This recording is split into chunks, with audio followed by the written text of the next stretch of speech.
데살로니가 전서 5장 12절로 18절 말씀입니다. 데살로니가 전서 5장 12절로 18절 말씀 봉독하겠습니다. 형제들아, 우리가 너희에게 구하노니 너희 가운데서 수고하고 주 안에서 너희를 다스리며 권하는 자들을 너희가 알고 그들의 역사로 말미암아 사랑 안에서 가장 귀히 여기며 너희끼리 화목하라. 또 형제들아, 너희를 권면하노니 게으른 자들을 권계하며 마음이 약한 자들을 격려하고 힘이 없는 자들을 붙들어 주며 모든 사람에게 오래 참으라. 삼가 누가 누구에게든지 악을 갚지 말게 하고 서로 대하든지 모든 사람을 대하든지 항상 선을 따르라. 항상 기뻐하라. 쉬지 말고 기도하라. 범사에 감사하라. 이것이 그리스도 예수 안에서 너희를 향하신 하나님의 뜻이니라. 아멘. 18절 말씀까지 봉독했습니다. 하나님의 뜻대로 살라라는 제목으로 오늘 말씀을 증거하겠습니다. 뜻대로 하나님의 뜻이 무엇인가에 대한 그런 혼동들이 있습니다. 하나님의 뜻에 대해서 우리 그리스도인들은 누구나 할 것 없이 다 관심이 많죠. 하나님의 뜻, 얼마나 하나님의 계획, 얼마나 중요한 일이겠습니까? 당연히 관심이 많습니다. 그런데 때때로 치우치는 모습들 때문에 하나님의 뜻에 대한 혼동들을 가져오게 됩니다. 하나님의 뜻, 하나님의 계획과 섭리의 특별히 미래적인 부분에 대해서 내가 마치 간섭할 수도 있을 것 같은 생각이 들어서 거기에 지극히 관심을 많이 갖는 그런 모습을 보게 되는 겁니다. 2014년도에 한국 사회를 좀 혼란하게 했던 그런 일이 있습니다. 홍혜선이라는 재미교포 여전도사 사건입니다. 미국에서 풀러 신학교에서 공부를 했다고 하는 이 여전도사님이 한국에 와서 2014년 12월쯤에 이 한반도에 전쟁이 일어난다라고 이렇게 예언을 하고 다니는 그런 일이었습니다. 그래서 땅굴들이 한 15개쯤 되고 그 일로 인해서 청와대가 공격을 당하고 대통령이 납치가 될 것이고 아이들이 잡혀가게 되고 사람들은 인육을 먹을 것이고 그리고 여자들은 다시 정신대로 제2의 정신대 일이 생기게 될 것이고 막 이런 모습으로 끔찍한 일들이 벌어지게 될 것이다. 그러면서 회개하라라고 외치는 이제 그런 일들이 있었습니다. 이 파급 효과가 굉장히 있었습니다. 그래서 사람들이 이거 큰일 났구나 싶어서 많은 사람들이 태국, 캄보디아, 필리핀, 피지, 미국 이런 데로 많이 이사를 갔습니다. 다 정리하고 그 말 듣고 움직인 그런 미래에 대한 예언의 그런 모습이었습니다. 많은 혼동을 가져오게 되었습니다. 물론 대부분의 교회들은 흔들림이 없었지만 그런 일들이 있어서 많은 사람이 혼동하게 되었습니다. 물론 그 예언은 거짓이었습니다. 그 예언은 이루어지지 않은 그런 일이었습니다. 2014년 12월에 전쟁은 일어나지 않았습니다. 신명기 18장 22절 말씀에 보면 만일 선지자가 있어 여호와의 이름으로 말한 일에 증언도 없고 성취함도 없으면 이는 여호와께서 말씀하신 것이 아니요 라고 이렇게 이야기를 하고 있는 것입니다.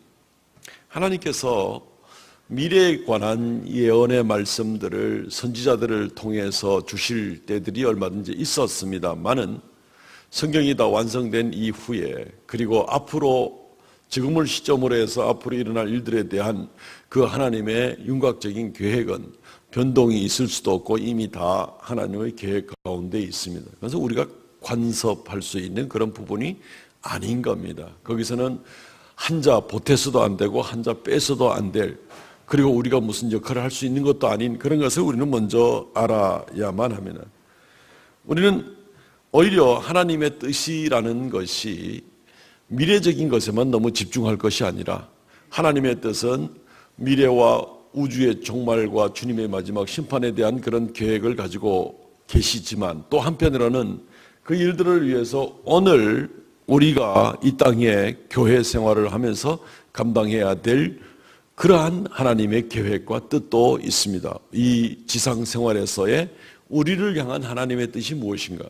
우리는 오히려 이것은 현재형으로 우리에게 계속해서 명령으로 내려오는 부분들인데 여기에 우리가 신경을 좀 많이 써야 될 일입니다. 간섭하지도 못하고 간섭할 수도 없는 그런 일에 막 집중해서 그걸 알려고 애를 쓰는 것이 아니라 오늘 우리에게 주어진 하나님의 뜻, 내가 감당할 이 일들을 놓고 하나님의 뜻이 무엇인지 분별하고 그리고 그 하나님의 뜻대로 행하는 것이 이게 중요한 겁니다. 이게 하나님의 나라 영원한 천국에 들어가기 위한 굉장히 중요한 일이기도 하기 때문에 우리가 좀 더 관심을 가지고 집중해야 될 부분은 바로 이 부분이 되는 것입니다. 마태복음 7장 21절 말씀에 보면 나더러 주여 주여 하는 자마다 천국에 들어갈 것이 아니요 하늘에 계신 내 아버지의 뜻대로 행하는 자라야 들어가리라. 하나님의 뜻, 우리가 감당해야 될 하나님의 뜻, 여기서 감당해야 될 하나님의 뜻.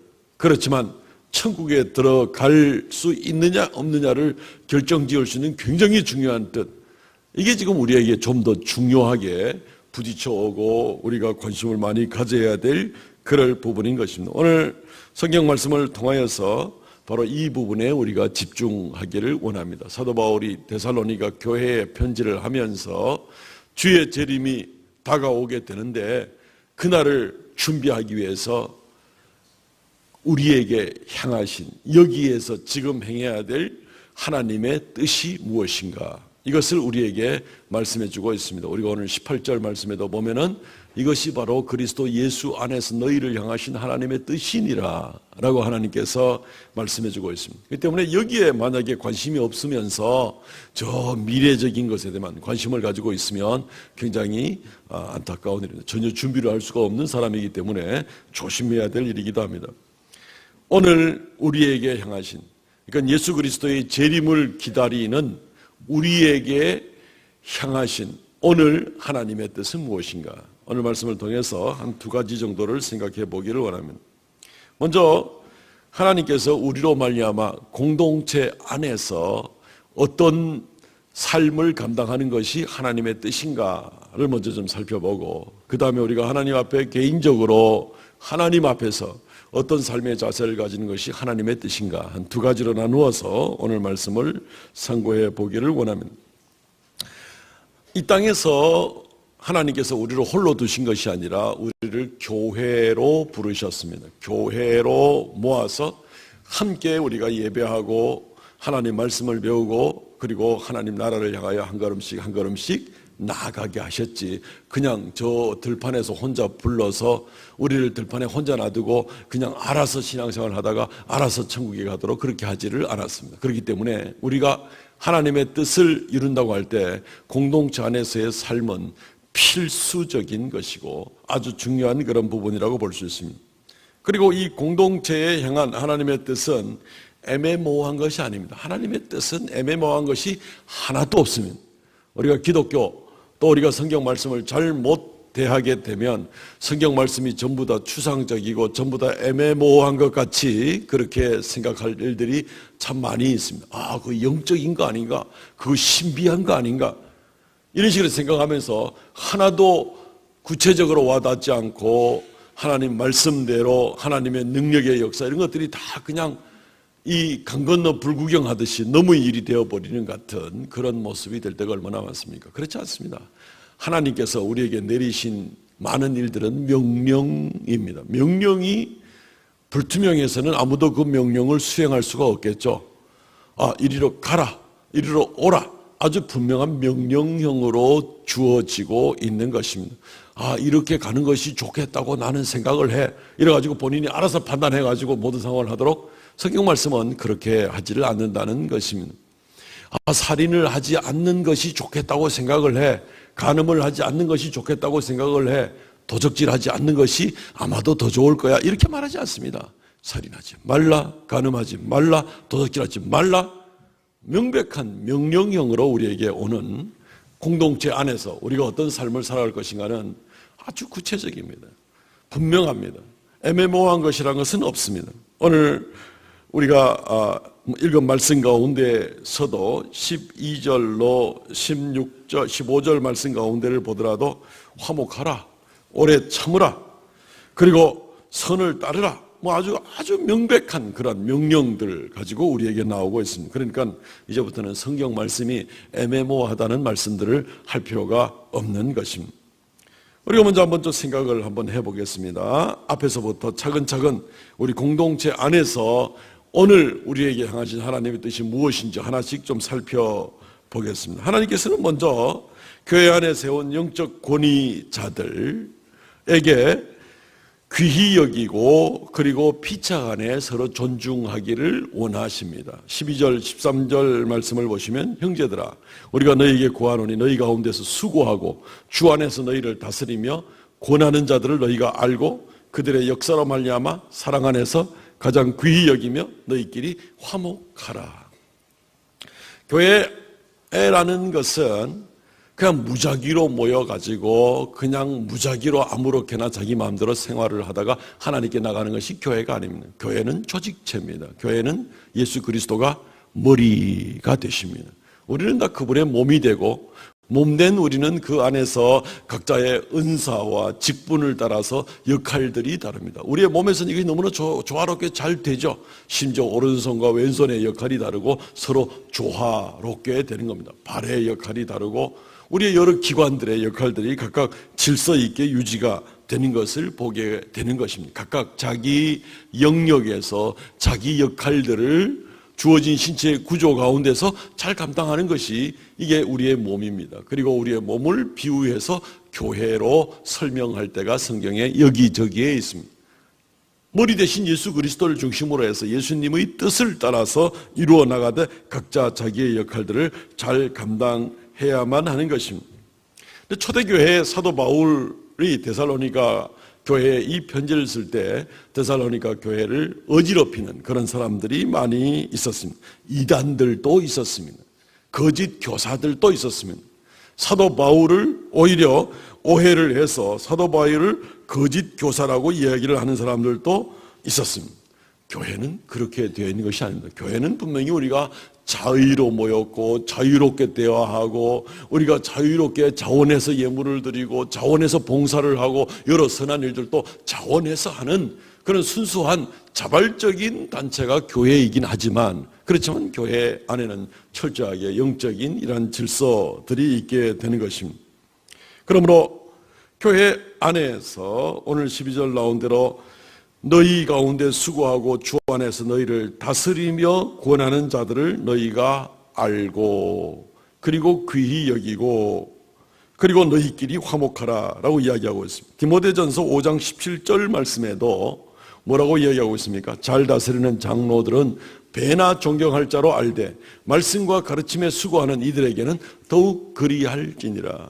교회 안에 세워진 한 역할 중에서 다스리는 일들을 감당한 또 이 리더십을 가지고 있는 이런 분들에 대해서 존중하고 나갈 수 있어야 된다는 것입니다.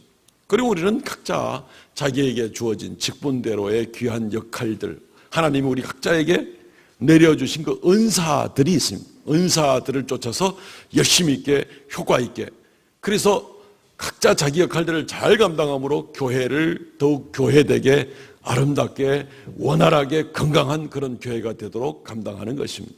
이거 그냥 다 무시하고 아이고 발가락이 내가 이제부터 머리 하겠다 나를 따르라. 뱀도 뒤로 가는 뱀은 없어요. 그죠? 뱀도 머리 쪽을 향해서 앞으로 가지. 모든 것이 이런 어떤 질서 중심으로 나가야 되는 것을 보게 되는 겁니다. 우리가 각자 하나님 앞에 여러 직분을 받았죠. 여러 봉사의 부서도 가지고 있죠. 각자 가지고 있는 은사도 있죠. 귀히 여기라는 겁니다. 각자가 귀히 여기라는 어느 것이 더 높고 낮고의 문제가 아니라 각자가 하나님께서 주신 적절한 위치에서 적절한 역할을 가지고 서로 간에 아주 귀히 여기면서 존중하면서 나가는 이것이 중요한 것입니다. 하나님께서는 교회를 향한 이러한 뜻을 우리에게 주는 것을 생각하고 우리가 우리가 교회에 저희로 내 발로 나왔지만 교회 안에 이러한 영적 질서 가운데 각자에게 주신 은사대로 직분대로 하나님의 이끄시는 것이 있구나. 이것을 우리가 지혜롭게 잘 감당하고 나갈 때 참으로 아름답고 건강한 교회가 될 수가 있는 겁니다. 또한 오늘 14절 말씀에 보면은 서로에 대해서 권계하고 격려해야 된다. 교회 안에서 이 일들 감당해야 되는 겁니다. 14절 말씀 보시죠. 데살로니가전서 5장 14절 말씀 보면 또 형제들아 너희를 권면하노니 게으른 자들을 권계하며 마음이 약한 자들을 격려하고 힘이 없는 자들을 붙들어 주며 모든 사람에게 오래 참으라 라고 이야기를 하고 있습니다. 주님의 재림을 기다리는 자세입니다. 어떤 자세로 기다려야 될 것인가. 요즘에 그냥 이제 개인적인 그 사생활 보호가 워낙 세게 나오고 있고, 그리고 개인 인격 존중 뭐 이런 것이 이 사회적으로도 보장이 되다 보니까 아예 그냥 움츠러들어서 다른 사람들의 일에 대해서 관심을 갖지 않을 수가 있습니다. 뭐라도 이래 말이라도 한번 하고 걸치고 좀 이렇게 좋은 말이라도 하려고 치면은 저 사람 왜 저렇게 오지랖이 넓지라고 이렇게 말할 수도 있습니다. 괜히 쓸데없는 간섭을 한다는 거죠. 내 인생 내가 알아 하지 무슨 저런 간섭이 많은가 하고 생각할 수도 있습니다. 그것은 어쨌든 이 사회의 민주주의가 뭐 어떻게 흘러가는지 모르겠는데 하는 그런 사회적 현상이라고 볼 수가 있습니다. 그렇지만 성경은 처음부터 끝까지 끊임없이 내 이웃에 대해서 관심을 가지라고 말하고 있습니다. 이웃이 곁길러 가든지 잘못되든지 그냥 모르겠다 가만 놔라 뭐 저절로 어떻게 되겠지 그런 식으로 성경을 말한 적은 한 번도 없습니다. 오히려 선을 행할 줄 알고도 행하지 아니하면 죄니라 라고 성경은 오히려 그렇게 얘기를 하고 있습니다. 선한 일들을 위하여 이웃에 대해서 관심을 갖는 것은 그냥 마음속으로만 관심 가지고 있다 이게 아니죠. 말로 행함으로 뭔가 모르게 오지랖이 넓을지는 모르겠지만 쓸데없는 잔소리나 이런 것이 아니라 정말 영적인 유익을 위해서 하나님의 백성 되기를 위하여 권하는 그러한 귀한 일들로 인하여서는 우리가 관심을 가져야 됩니다. 그러기 위해서 먼저 게으른 자들을 공개하며 이거 뭐 아침에 늦게 일어나는 사람 보고 아이고 막 그냥 아침 일찍 일어나라 해가 중천에 떴다 뭐 이런 얘기를 하고자 하는 얘기가 아닙니다. 이 말의 원뜻은 어떤 뜻인가 하면은 규모 없는 자들을 책망하라라는 뜻입니다. 삶의 질서가 엉망인 자, 우선권이 엉망인 자, 교회의 질서를 쉽게 무시하는 자에 대하여 책망하라라는 그런 뜻입니다. 책망하라는 뜻입니다. 때때로는 이런 일들도 얼마든지 필요하다는 것입니다. 각 교단의 헌법들 가운데 보면은 중요한 한 부분을 차지하는 것이 뭐냐면은 권징조례라는 것이 있습니다. 말로 하고 말로 해서 권면해서도 안 들으면 영적인 차원에서의 어떤 시벌 행위라도 감당을 해야 된다는 겁니다. 오늘날 교회들은 거의 시행을 하고 있지 않습니다. 그렇지만 어쨌든 각 교단마다 그런 부분이 있을 정도입니다. 책망을 하라는 뜻입니다. 또 마음이 약한 자들을 격려하고 라고 이야기합니다. 마음이 약한 자라는 얘기는 그냥 마음이 착하고 그냥 부드럽기만 한 그런 사람을 말한 것이 아니라 이 마음이 약한 자들은 심지가 견고하지 못해서 금방 낙심하는 사람들, 이런 사람들을 말합니다. 금방 낙심하고 뭐 우울증이라도 걸릴 같이 자꾸 너무 연약해지는 그런 사람들, 하나님 말씀에 대해서 믿는 부분도 연약해져 가지고 자꾸 어둡게 생각하는 그런 사람들을 격려하고, 힘이 없는 자들을 붙들어주며, 힘이 없다는 것은 그냥 뭐 가진 것이 많이 없는 자, 아니면은 뭐 건강 육체적인 힘이 없는 자를 말하는 것이 아니라, 여기서 힘이 없는 자라는 얘기는 인내심이 없는 자들을 붙잡아 주라는 겁니다. 결국 쉽게 낙심하고 인내심이 없어가지고 삶 가운데서 요만한 바람만 불어도 금방 시험이 들어가가지고 그냥 믿음을 떠나고 하나님에게 마음이 저만큼 멀어지는 그런 사람들을 붙잡아 주라고 하는 그런 얘기가 되는 겁니다. 그런 사람들이 혹시 주변에 있습니까? 가만 놔두면 안 됩니다. 그런 사람들은 붙잡아서 격려하고 용기를 북돋우고 세워주고, 내가 먼저 믿은 하나님, 나에게 분명한 증거를 주신 하나님, 말씀 가운데 약속하신 하나님을 분명히 보여주면서 형제들을 붙들어 줘야 돼요. 우리가 어린아이들을 다들 키워보셨잖아요. 어린아이들이 혼자 일어나서 알아서 뭐 걷고 알아서 학교 가고 알아서 지식을 습득하고 그런 일은 없습니다. 옆에서 도와주는 겁니다. 부모가 돕고 옆에 형제가 돕고 학교의 선생님들이 돕고 이렇게 해서 아이들을 키워나가는 것처럼 우리의 믿음의 형제들 가운데 이런 연약한 사람들이 있거든 붙들어서 경고하고 정말 간절하게 붙들어 주라는 것을 이야기하고 있습니다. 그리고 모든 사람에 대하여 오래 참으라 라고 이야기를 하고 있습니다. 왜 오래 참으라고 얘기합니까? 쉽지 않기 때문에 다른 사람을 붙들어 준다든가 세운다는 것이 안 쉽습니다. 안 쉽습니다. 참 우리말 속담에도 싸움 말리는 사람이 더 얻어 터진다는 얘기도 있듯이 좋은 일 하려고 이렇게 하다가 오히려 더 원망을 들을 일들이 얼마나 많이 있습니까? 힘듭니다. 힘듭니다. 아니 뭐 내 신앙 감당하기도 바쁜데 뭐 너무 신앙까지. 근데 성경은 계속해서 이웃에게 관심을 가지라고 얘기합니다. 그리고 그 일이 쉽지가 않다라고 얘기합니다.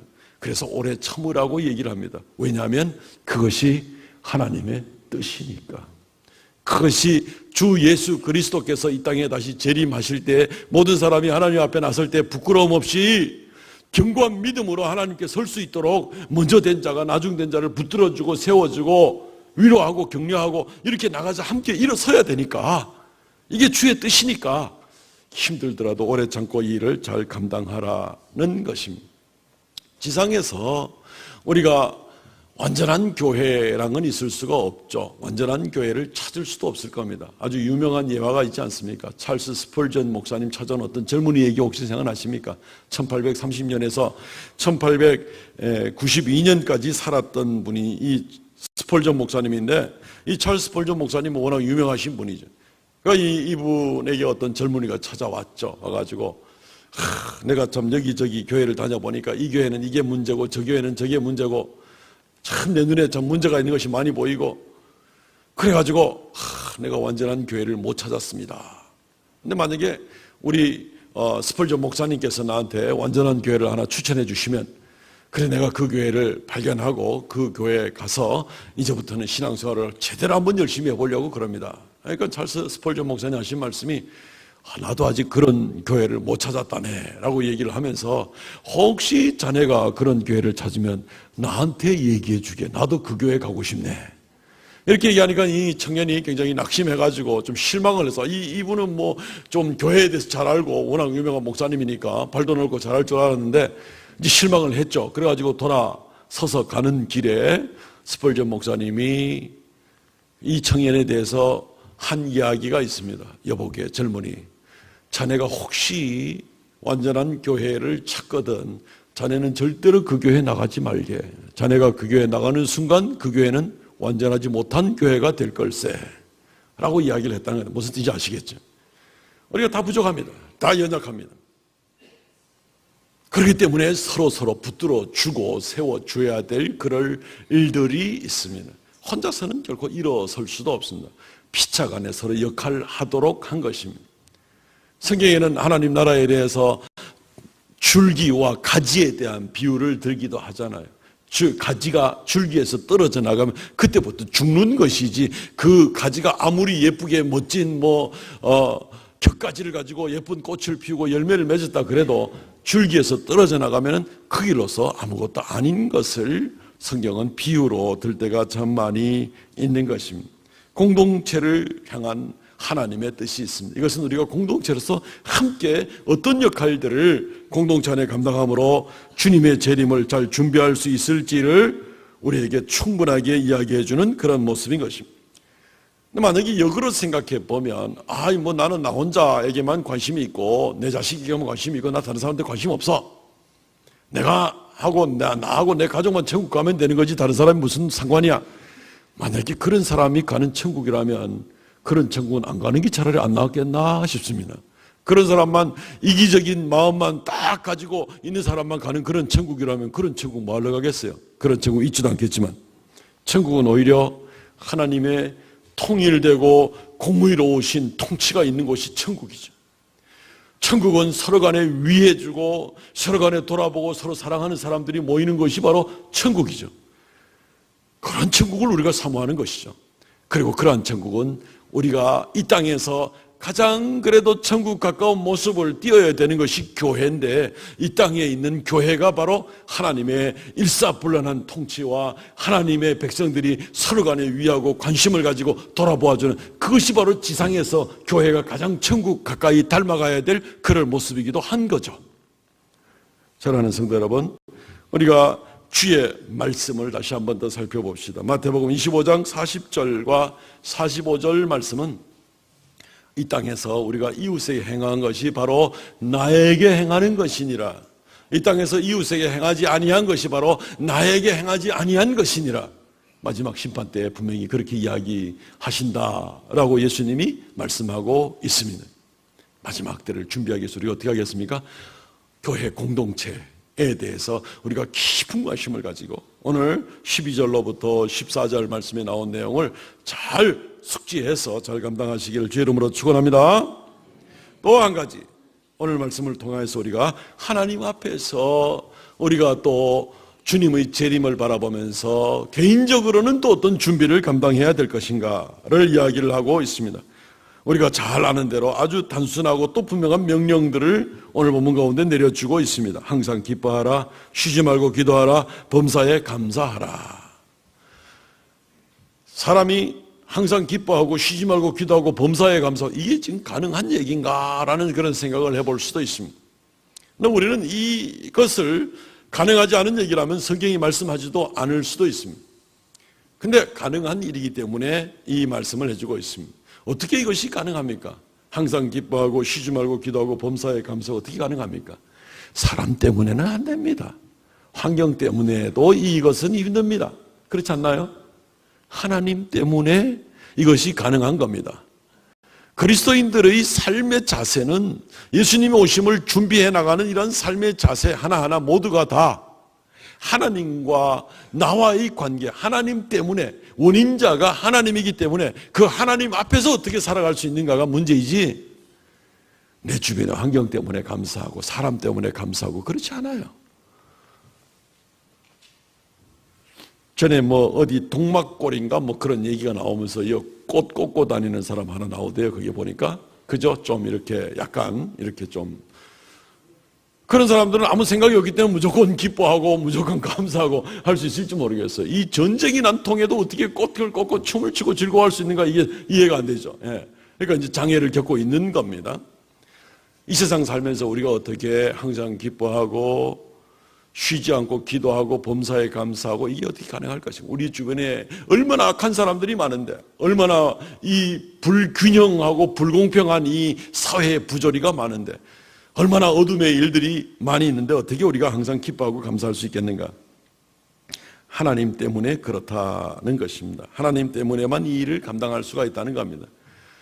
사도 바울이 이것을 데살로니가 교회에 강하게 요구를 할 때, 우리는 그리스도인들이 하나님 앞에 사는 근본적인 추구해야 될 것이, 삶의 컬러가 어떤 색깔이 나타나야 되는 것을 이 데살로니가전서 5장 16절 18절에 분명히 이야기를 해주고 있습니다.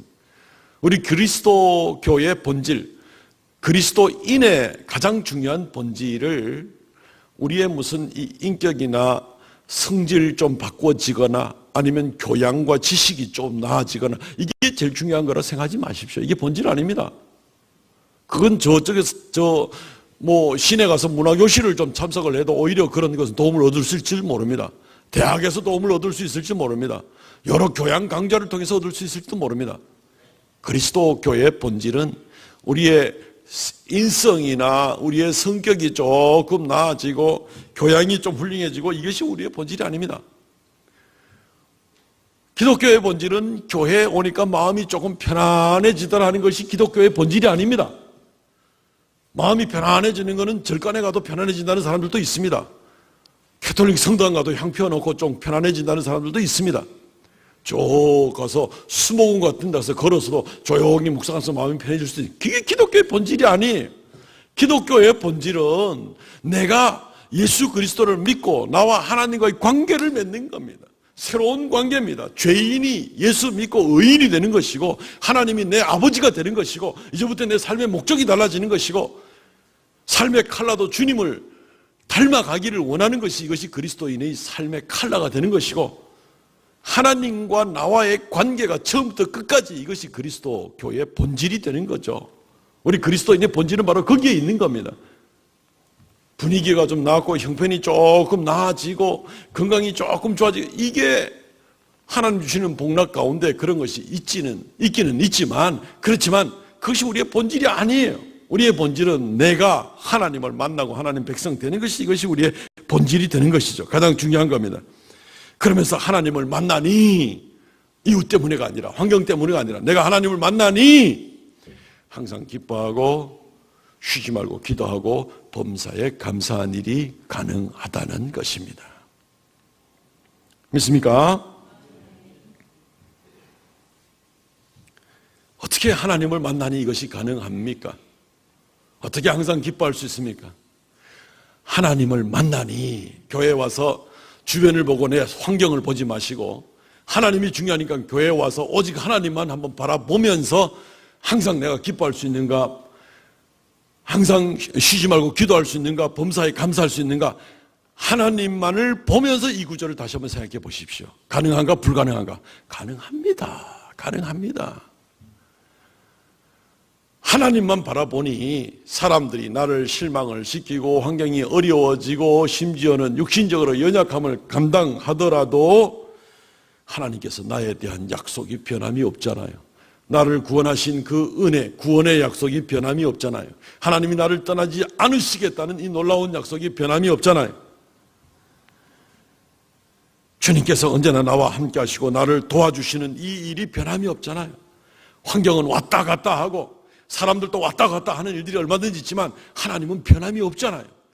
그리고 그분이 전능하신 하나님이고 그 아들까지 나를 위하여 희생시켜 주신 그 고맙고 감사한 분이 나에게 함께 있잖아요. 어찌 감사하지 않을 수가 있습니까? 어찌 빼앗길 기쁨이 있습니까? 그리스도인이 빼앗길 게 뭐가 있겠어요? 이 땅에 있는 재물과 명예와 건강과 이런 것을 최고의 가치로 두고 가는 사람들은 때가 이르면 다 빼앗겨버리고 아무것도 안 남을 겁니다. 그 중에 남는 게 있을 거라고 얘기하실 수 있는 분이 있습니까? 없을 겁니다. 아무것도 안 남을 겁니다. 아무것도. 때가 이르면. 아무것도 소유하지 못한 자가 되는 겁니다. 그렇지만 하나님만을 붙들고 하나님만을 바라보고 사는 사람은 이 땅에 있는 것이 다 없어지는 때가 이른다 그래도 우리는 하나님 앞에서 잃어버린 게 하나도 없습니다. 어차피 영원히 가져갈 것은 하나님 안에서 처음부터 받아서 끝까지 우리가 가져갈 것이기 때문에 잃어버리는 것이 하나도 없는 거예요. 누가 진정 부유한 자가 되는 겁니까? 그러니 기뻐하는 거죠. 그러니 감사하는 거죠.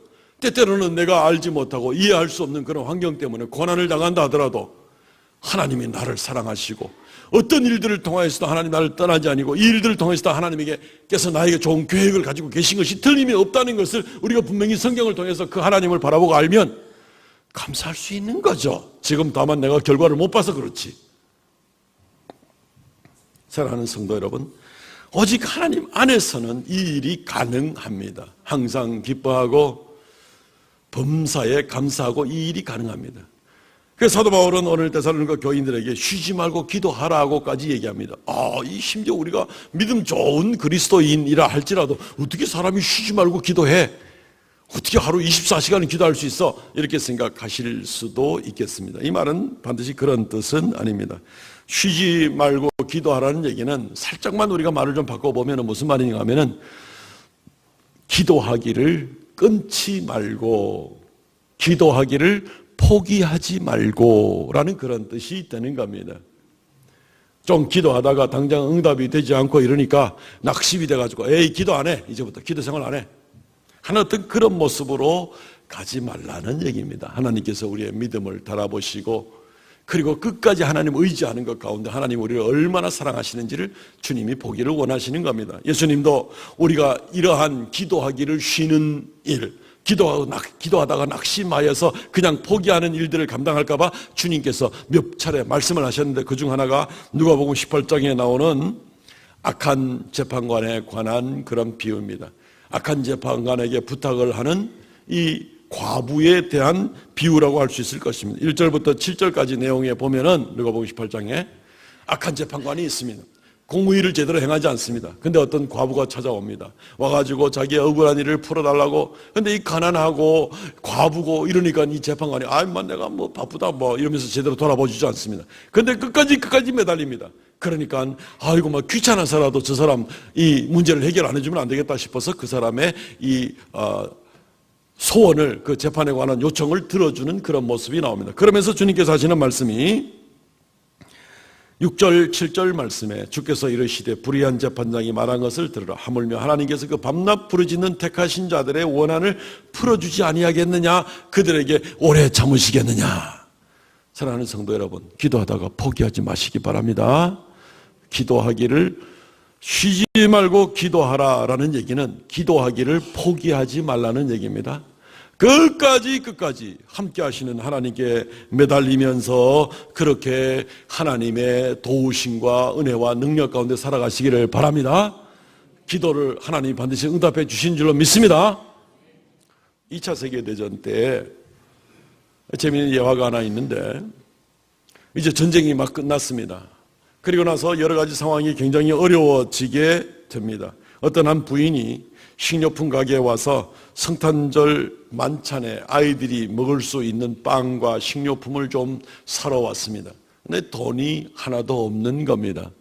남편은 전쟁에서 죽었습니다. 아무것도 지금 할 수가 없습니다. 그래서 식료품 가게에 가가지고 성탄절 만찬에 아이들과 함께 먹을 식료품을 좀 사러 왔다. 그러니까 돈이 있느냐라고 물었습니다. 그러니까 이 여인이 돈이 없습니다 라고 얘기를 했습니다. 그럼 당신이 못 가지고 이 식료품을 사겠느냐라고 얘기를 하니까 이 여인이 하는 소리가, 나는 하나님께 드린 이 기도 노트밖에 아무것도 없습니다 라고 이렇게 얘기를 했다는 거예요.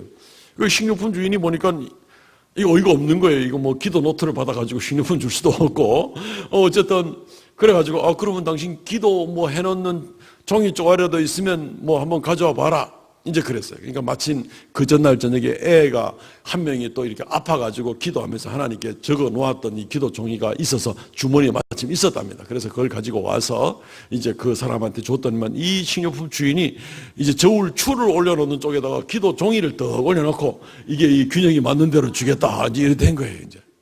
그래가지고 이제 빵 하나 올려봤어. 이래가지고 빵을 올려보니까 이상하게 이 종이 쪽이 내려가지고 올라오질 않는 겁니다.